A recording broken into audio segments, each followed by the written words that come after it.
Ilek Pianov was born in Britain in 1943 while his Russian parents were living here with a visiting trade delegation. In 1948 they returned to Moscow, taking Ilek with them. But his birthplace gave him right to British citizenship, and in 1975 Ilek was allowed to return here to live. Exit visas were then relatively easy to obtain, and Ilek thought in good time his mother and grandmother would be able to join him in the West. There was there's certain level of risk that she would come or not.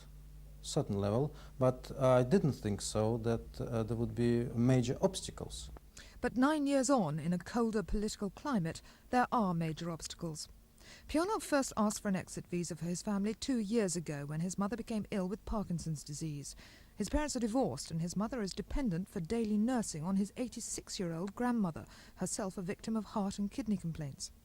But the Soviet authorities have refused the women permission to leave the country, and Pianov's concern for his mother grows with each letter from her he receives. She's desperate to come, and my grandmother also wants to come because that's the only way, and they realize now that's the only way to solve the family problem, because if my grandmother dies, then my mother will be put in a state institution.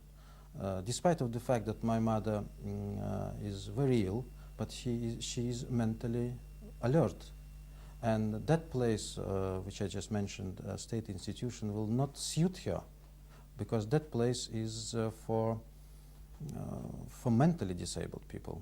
Pianov believes his family are hopeless victims of the international power game waging between East and West, a view shared by his MP Neil Thorne. Well, undoubtedly, if the relations are good, then the Russians tend to be easier. They tend to tighten up and take their spite out on those that can least resist if relations are bad.